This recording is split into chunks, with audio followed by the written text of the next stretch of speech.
వేసవిలో అధిక ఉష్ణోగ్రతల కారణంగా సాధారణంగా పెరిగే మొక్కలు వాడిపోతాయి.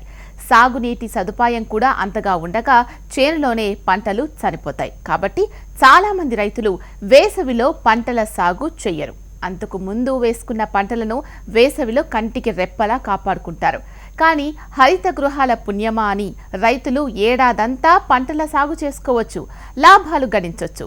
వాతావరణ పరిస్థితులకు అనుగుణంగా పాలీహౌస్లో ఉష్ణోగ్రతలను మార్చుకుంటూ పంటలు పండించవచ్చు. మరి వేసవిలో హరిత గృహాల్లో ఎలాంటి జాగ్రత్తలు తీసుకోవాలి, రైతు పాటించాల్సిన మెలకువలేంటో ఇప్పుడు తెలుసుకుందాం.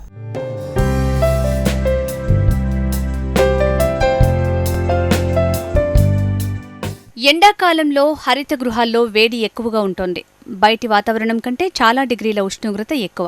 చాలా హరిత గృహాల పంటల్లో రాత్రి ఉష్ణోగ్రత 24 డిగ్రీల సెల్సియస్ దాటితే పరాగ సంపర్కం తక్కువగా ఉంటుంది.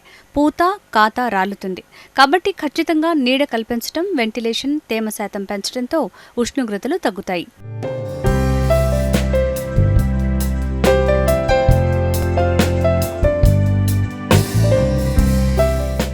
పాలీహౌజ్లలో వెంటిలేషన్ పెంచడం ప్రధానమైంది. వేడిని తగ్గించడంలో ప్రధాన చిట్కా ఇది.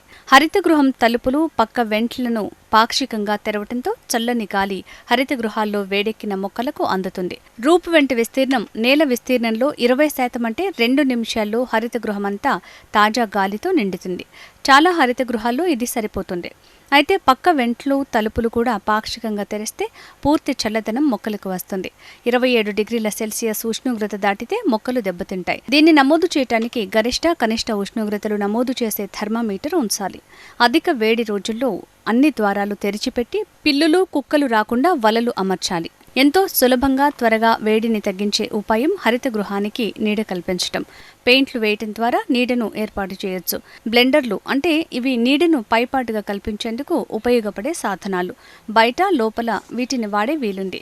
హరిత గృహం బయట పైపాటుగా ఉంచితే అవి గ్లాస్ నుంచి సూర్యరశ్మిని లోపలకు చొరబడకుండా చేసి లోపల వేడిని పెంచవు. చల్లని వాతావరణం ఉన్న రోజుల్లో వీటిని తీసేయచ్చు. కొన్ని ప్రాంతాల్లో మాత్రమే సూర్యరశ్మి తీవ్రత తగ్గించాలంటే లోపలి బ్లెండర్లు వాడాలి.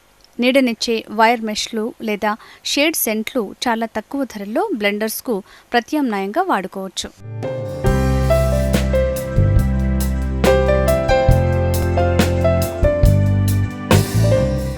హరిత గృహాల్లోని దారులు, ఇతర గట్టి ప్రాంతాల్లో నీటితో తుడవటం ద్వారా గాలిలో తేమ పెంచొచ్చు. నీరు ఆవిరయ్యే కొద్దీ గాలిలో తేమ పెరుగుతుంది. దాంతో మొక్కల్లో ఎర్రసాలీడు, నల్లి ఉధృతి సైతం తగ్గుతుంది. ఉదయం ఒకసారి, మరోసారి నీటి తడి పెడితే సరిపోతుంది. ఎట్టి పరిస్థితుల్లోనూ మొక్కల వేరు ప్రాంతంలో నీటి తేమ ఎప్పుడు ఉండేటట్లు చూసుకోవాలి. మొక్కల ఆకుల భాగం నుంచి కోల్పోతున్న బాష్పోత్సేక నీటిని తిరిగి పొందేలా తరచుగా నీటి తడులు ఇవ్వాలి. మొక్కలు వడలిపోయే లక్షణాలు, ఆకులు ముడుచుకునే లక్షణాలు, లేతగా ఏర్పడే ఆకులు ఎండిపోయే లక్షణాలు ఎట్టి పరిస్థితుల్లోనూ రాకుండా చూసుకోవాలి.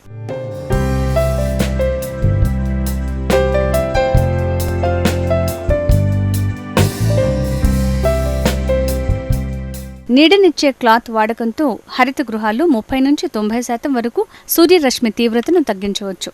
చాలా హరిత గృహాల మొక్కలకు 40 నుంచి 50% నీడ సరిపోతుంది. నల్లని రంగు షేడ్ క్లాత్లు వాడాలి.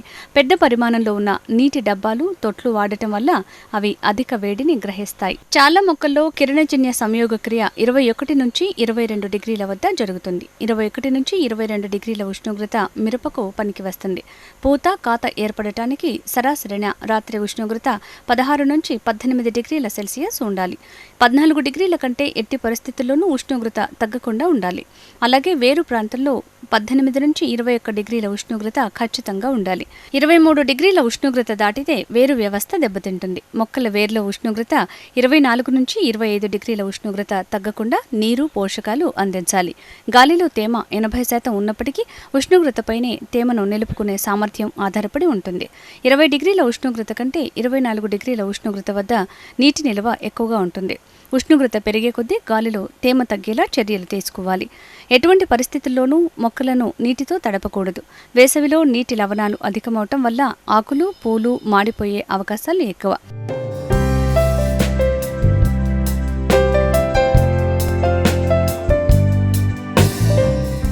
ఎండాకాలంలో సుడిగాలులు అకస్మాత్తుగా వచ్చే అవకాశం ఉంటుంది. అందువల్ల పాలీహౌస్ రైతులు అప్రమత్తంగా ఉండాల్సిన సమయం. సుడిగాలులు వచ్చే సూచనలు ఉన్నప్పుడు ప్లాస్టిక్ రోలర్ ఫిల్మ్ నలువైపులా అడుగు ఎత్తు తెరిచి ఉండటం వల్ల గాలి సులభంగా లోపల నుంచి కూడా బయటికి పోయే వీలుంటుంది. పూలు, కూరగాయలు పండించే పాలీహౌస్లలో ఎటువంటి పరిస్థితుల్లో బెడ్స్ పై మట్టి కదిలించకూడదు. వేర్లు కదిపితే మొక్కల పెరుగుదల కనిపించదు. పాలీహౌస్ పైభాగంలో ఏర్పరిచిన షేడ్ నెట్లను రాత్రిళ్లు పూర్తిగా తెరిచి ఉంచాలి. దీనివల్ల రాత్రిళ్లు వీచే చల్లని గాలితో పాలీహౌస్ లోపల వాతావరణం చల్లని గాలితో చల్లబడుతుంది. ఎటువంటి పరిస్థితుల్లో రాత్రులు పాలీహౌస్లు ముయ్యొద్దు. ఉష్ణోగ్రతల పెరుగుదలను అనుసరించి పాలీహౌస్ పైభాగంలో ఏర్పరచుకున్న షేడ్ నెట్ను ఉదయం 10 గంటల నుంచి సాయంత్రం 4 గంటల వరకు పూర్తిగా మూసివేయాలి. దీనివల్ల లోపలికి వెలుతురు ప్రసరణ 50% వరకు తగ్గుతుంది.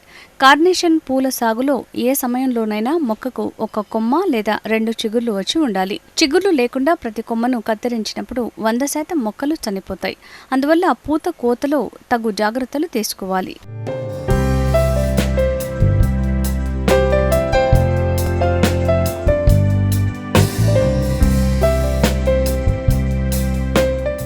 తెలంగాణ రాష్ట్ర వ్యాప్తంగా కొత్త పట్టా పాస్ పుస్తకాలు పొందిన రైతులు రైతు బీమా పథకం కోసం దరఖాస్తు చేసుకోవాలని వ్యవసాయ అధికారులు ప్రకటించారు. రైతు బీమాకు దరఖాస్తు చేసుకునేవారు 18 నుంచి 59 సంవత్సరాల లోపు వయసు కలిగిన వారై ఉండాలి.